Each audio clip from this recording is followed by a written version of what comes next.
Hey there, friends. Welcome back to Life Philosophy, where we dive deep into stories that challenge our thinking, stir our hearts, and guide us toward a more meaningful existence. I'm so glad you're here with me today because we're about to unpack an ancient tale from India, a story about a young monk named Kaushik, whose journey from anger to humility offers us a profound lesson about life, work, and the power of compassion. So grab a cozy spot, maybe a warm cup of tea, and let's step into this forest of wisdom together.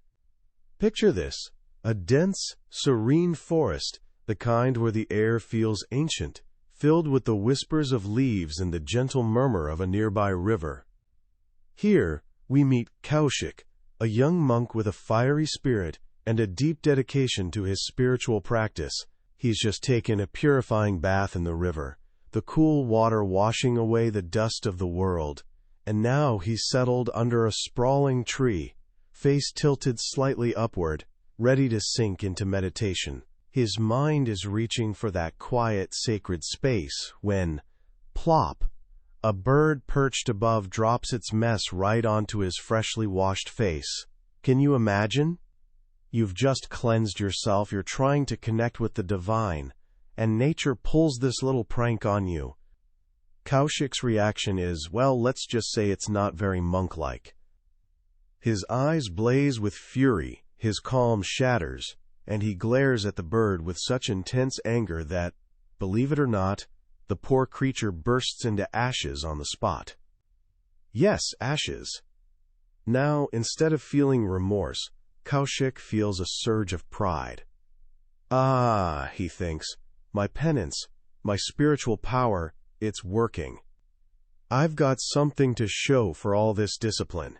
He bathes again, sits back down for his practice, and by afternoon heads to a nearby village to beg for alms, as monks often did. Standing outside a modest house, he calls out, "Give alms."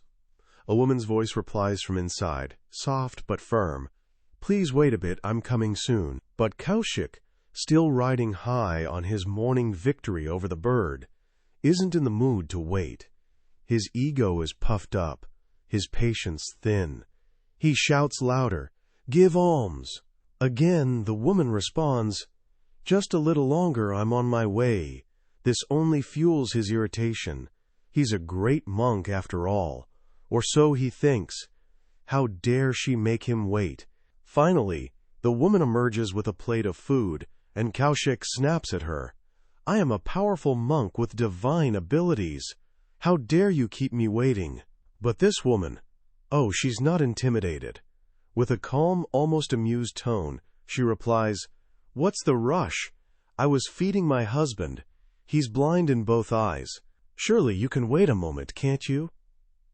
Kaushik, still seething, glares at her with that same fiery stare that turned a bird to ash.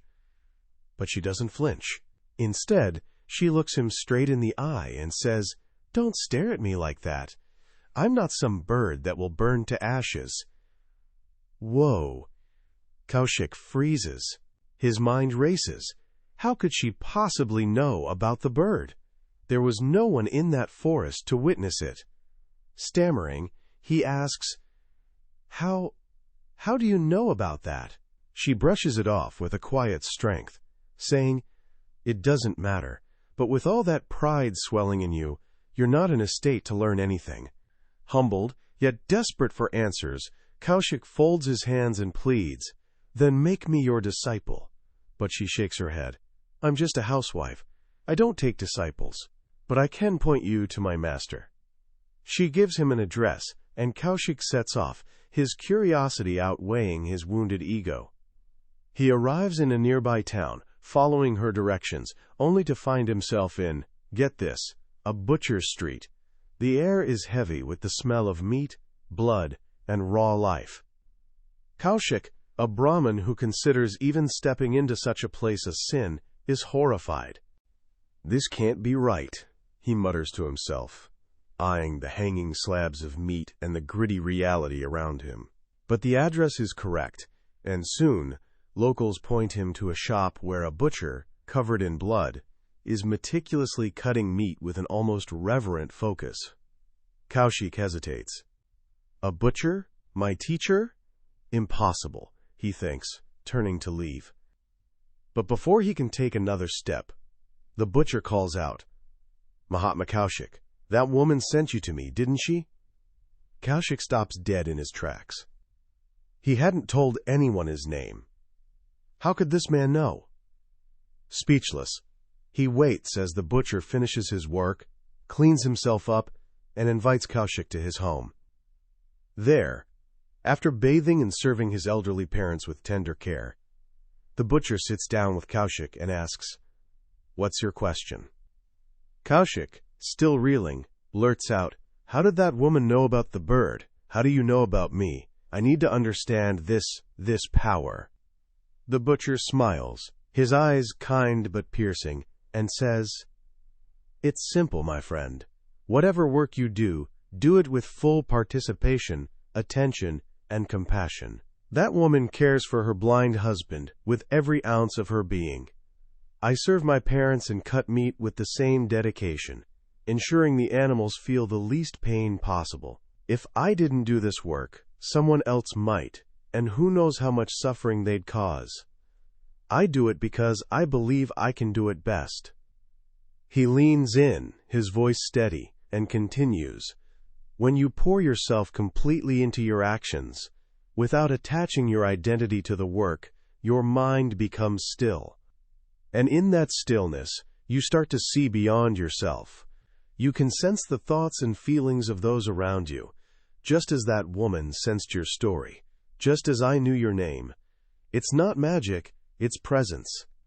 I want to pause here for a moment, friends, because this is where the story cracks open something vital for all of us. Think about your own life.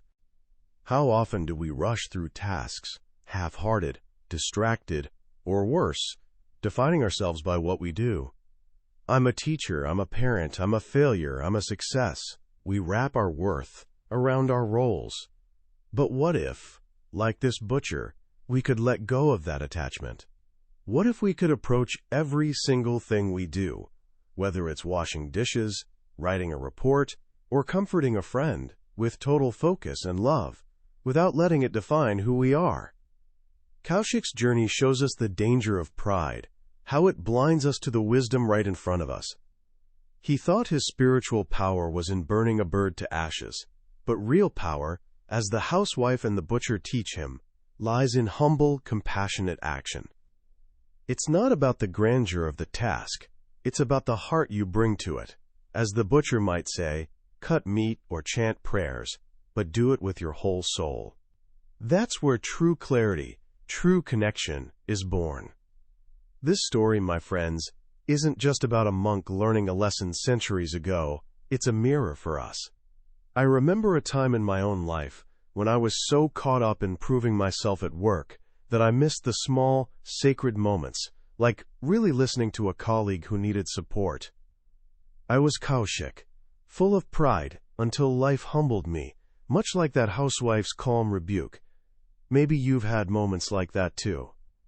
So let's ask ourselves, what work are we doing today, big or small, and how can we bring our full presence to it? How can we act with compassion, without clinging to the labels of what we do?